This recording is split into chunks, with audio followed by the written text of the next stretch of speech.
Assalamualaikum warahmatullahi wabarakatuh. Sahabat BK semuanya yang ada di rumah masing-masing. Mudah-mudahan Bapak doakan kalian dalam keadaan sehat semuanya. Dan alhamdulillah Bapak di sini juga dalam keadaan sehat walafiat. Alhamdulillah pada kesempatan yang berbahagia ini Bapak sebagai guru BK ingin menjelaskan tentang strategi belajar sesuai dengan gaya belajar. Pada pertemuan sebelumnya tentu kalian sudah memahami materi yaitu tentang pola hidup bersih dan sehat di masa COVID-19 ini. Dan pertemuan ketiga pun akan membahas tentang manajemen waktu. Ini mungkin pertemuan keempat kalian yang dibahas tentang strategi belajar sesuai dengan gaya belajar. Oke, tidak berlama-lama Bapak akan menjelaskan yang pertama, apa sih fungsi layanan ini? Sahabat BK semuanya, ini termasuk bidang layanan belajar atau bidang layanan pribadi. Adapun fungsi layanan dari strategi belajar ini adalah supaya kalian ini mengetahui dan memahami tentang gaya belajar serta strategi belajarnya untuk masing-masing gaya belajar tersebut. Jadi Bapak harapkan setelah kalian memahami materi ini, kalian bisa tahu nih gaya belajar apa yang paling cocok untuk kalian semuanya. Oke, next selanjutnya kalian harus tahu tujuannya. Apa sih tujuan layanan ini? Yang pertama, kalian ini harus memahami hakikat dan ciri-ciri belajar. Jadi ciri-ciri belajar apa sih yang ada, atau hakikat belajar itu apa sih? Atau ciri-ciri orang yang sudah belajar itu bagaimana? Kemudian yang kedua, kalian dapat memahami tentang tipe gaya belajar. Seperti yang Bapak jelaskan sebelumnya, ada berapa sih gaya belajar ini? Nanti Bapak akan jelaskan hal tersebut. Dan yang ketiga, kalian dapat memahami strategi belajar efektif berdasarkan gaya belajar. Tentu akhirnya kalian harus tahu nih, setelah tahu gaya belajar yang cocok dengan kalian, sehingga belajar kalian ini bisa lebih efektif lagi. Oke, langsung ke materi. Seperti yang Bapak jelaskan tadi, tujuannya untuk mengetahui hakikat dan ciri-ciri belajar. Maka yang pertama, ciri-ciri belajar. Ini yang pertama apa sih? Yang pertama ini adanya kemampuan baru atau perubahan.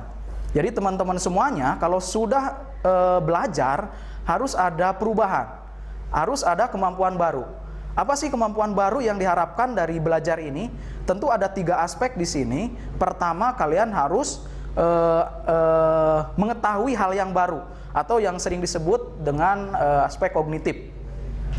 Kemudian yang kedua, aspek afektif atau nilai dan sikap. Jadi perubahan ini bukan hanya perubahan dari pengetahuannya saja, tapi harus ada afektifnya, artinya pengetahuan tentang nilai dan sikap kalian. Jadi perubahan nilai dan sikap kalian dalam kehidupan sehari-hari, itu ciri-ciri belajar. Kemudian yang ketiga adalah psikomotorik atau keterampilan. Tentu kalian akan memahami atau mempunyai keterampilan baru dari belajar sesuatu. Kemudian yang kedua, adanya perubahan yang bersifat menetap dan perubahan itu harus disimpan. Artinya kalau perubahan disimpan, ini permanen nih, tidak akan berubah gitu, tidak akan berubah. Artinya ketika belajar ada pengetahuan yang baru dan yang baru itu baik, maka ciri-ciri belajar itu yang kedua itu harus bersifat menetap atau permanen. Kemudian yang ketiga, perubahan itu tidak terjadi begitu saja, melainkan harus dengan usaha. Namanya juga belajar, belajar itu proses, jadi perubahannya tidak langsung secara tiba-tiba terjadi. Proses itu berlangsung begitu lama, tapi harus dibarengi dengan usaha. Jadi ciri yang ketiga itu perubahan ini harus dibarengi dengan usaha. Kemudian yang terakhir, belajar ini terjadi apabila dialami sendiri. Jadi belajar itu harus dialami sendiri oleh kalian. Jadi pengalaman pribadi yang ada dalam diri kalian. Tidak bisa diwakilkan oleh orang lain, karena itu bukan dinamakan belajar. Oke, selanjutnya hakikat belajar. Apa sih belajar ini? Tadi yang Bapak katakan belajar itu proses. Tentu belajar ini adalah suatu proses atau suatu usaha yang dilakukan secara sadar dan terus-menerus. Untuk apa? Untuk memperoleh pengetahuan baru. Sehingga berubah. Tadi yang berubah dari segi kognitifnya, kemudian dari segi afektifnya, kemudian berubah dari segi keterampilannya. Jadi hakikatnya adalah proses, usaha, dan harus disadari, kemudian muncul pengetahuan baru. Kebiasaan belajar, nah ini yang mungkin dialami oleh kalian semua yang ada di rumah, sahabat BK semuanya. Sudah belajar berapa lama dari pagi sampai sore, kalian kok nggak ada ilmu yang masuk, atau sudah baca begitu tebal bukunya tapi pelajarannya tidak masuk. Apa sih yang salah? Nah ini mungkin kebiasaan yang dialami oleh sahabat BK semua yang ada di rumah.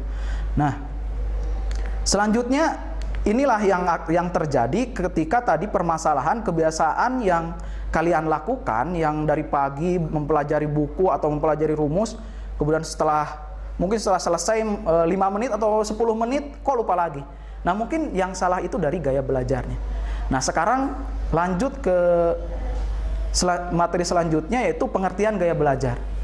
Ini gaya belajar ini merupakan ciri khas. Jadi gaya belajar ini sebenarnya unik, ya, yang dimiliki oleh seseorang. Dari apa? Dari memproses kemudian mengerti suatu informasi. Jadi gaya belajar ini merupakan ciri khas dari orang tersebut untuk memproses dan mengerti suatu informasi yang ada. Nah, ketika kita sudah mengetahui gaya belajar kita, maka ini bisa kalian bisa berkomunikasi atau belajar sesuatu dengan efektif dan efisien sesuai dengan gaya belajar masing-masing. Nah, selanjutnya inilah yang terakhir yang ingin Bapak jelaskan. Mengenal tipe gaya belajar. Ya, tentu kalian harus mengenali tipe gaya belajar kalian itu sebenarnya apa. Untuk apa tadi? Untuk menghilangkan kebiasaan belajar yang salah. Mungkin kalian membaca dari A sampai Z, kemudian tidak bisa memahami.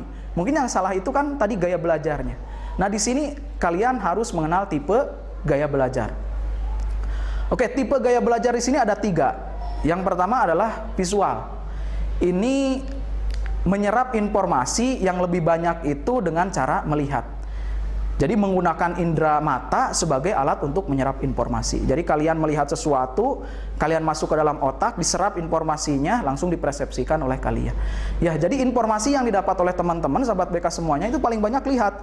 Contohnya apa? Mungkin nonton dan lain sebagainya lebih enak daripada mendengarkan orang lain menjelaskan. Nah, ini gaya-gaya visual. Jadi kebanyakan orang-orang yang visual ini mengikuti ilustrasi, membaca instruksi sendiri gitu. Itu yang visual. Nah, ciri-ciri tipe visual ini, ciri-ciri tipe visual gaya belajar tipe visual ini mengingat apa yang dilihat daripada yang didengar.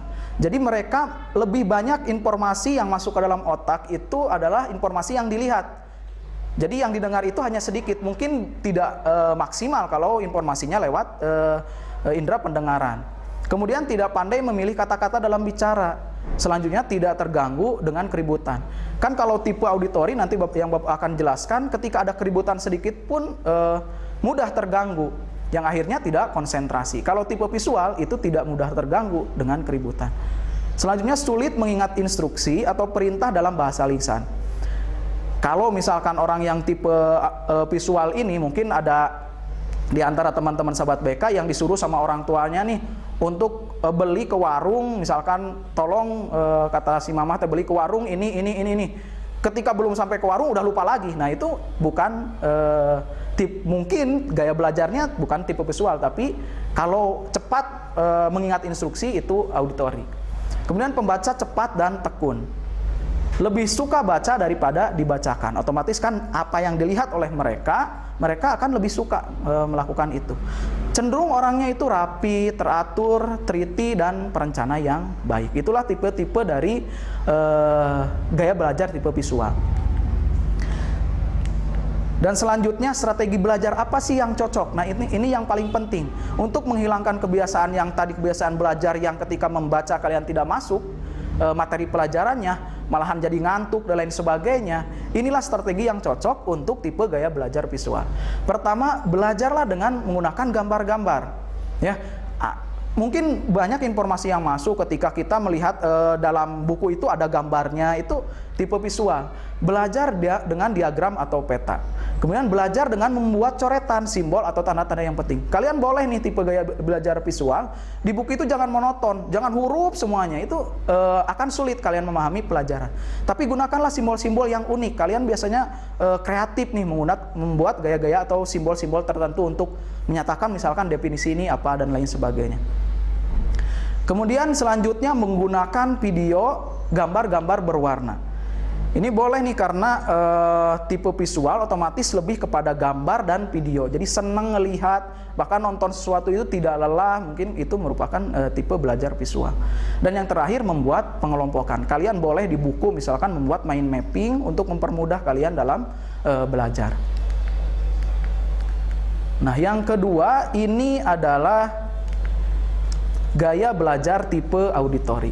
Kalau tadi visual melihat, lebih banyak melihat informasi yang masuknya lewat mata, inderanya. Kalau ini lewat telinga atau pendengaran. Belajar dengan cara mendengar. Jadi menyerap informasi yang ada itu lebih enaknya mendengar gitu. Lebih banyak informasi yang masuk ke dalam otak, lebih menyerap ketika belajar itu lewat mendengar orang lain. Orang-orang auditori ini lebih senang informasi itu didengar dari orang lain. Mungkin enaknya ketika ada orang auditori, ketika ngejelasin orang lain di depan itu mudah masuknya. Atau ketika diskusi dengan orang lain itu mudah masuk informasi itu. Itulah tipe gaya belajar auditori.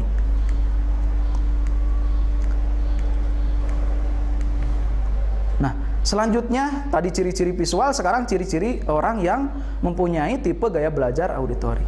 Di sini yang pertama, suka bicara kepada diri sendiri waktu belajar. Ketika orang lain sedang menjelaskan, di depan biasanya orang-orang auditori ini bicara sendiri. Oh, definisi ini adalah bla bla bla dan lain sebagainya. Jadi cenderung ketika menjelaskan orang lain, dia akan bicara kepada diri sendiri ketika belajar. Kemudian mudah terganggu oleh keributan waktu belajar. Nah, kalau tadi tidak mudah terganggu, visual mah sekarang mah auditori itu mudah terganggu. Jadi kalau ada keributan, mungkin kalau di pinggir jalan sekolahnya itu orang-orang auditori nggak efektif tuh. Jadi mungkin susah menyerap informasinya. Karena apa? Karena mudah terganggu dengan keributan. Atau lagi pembangunan di sekolah, belajar, ada orang auditori, tipe gaya belajar auditori, itu mudah terganggu dengan keributan yang ada. Yang ketiga, mempunyai kesulitan menulis yang banyak tetapi hebat dalam bercerita. Nah, mungkin apa ya, lebih enak menyampaikan, lebih enak ngobrol panjang lebar dan lain sebagainya daripada dia menuliskan lewat kata-kata. Dan yang terakhir, dapat mengingat dengan baik apa yang dipelajari dari diskusi daripada yang dilihat. Nah, jadi enaknya kalau belajar itu belajar kelompok, diskusi dengan orang lain, atau ketika belajar pun diceritakan oleh orang lain dan lain sebagainya. Jadi itulah ciri-ciri orang auditori dalam gaya belajarnya. Nah, apa sih strategi yang cocok untuk tipe gaya belajar auditori ini? Nah, yang pertama, membaca dengan suara. Jadi orang yang tipe gaya belajarnya auditori sering membacanya dengan bercerita atau bersuara. Kemudian menulis ulang pelajaran dan diringkas. Jadi kalau guru lagi menerangkan, dia menulis di buku dan meringkas informasi-informasi yang ada oleh gurunya.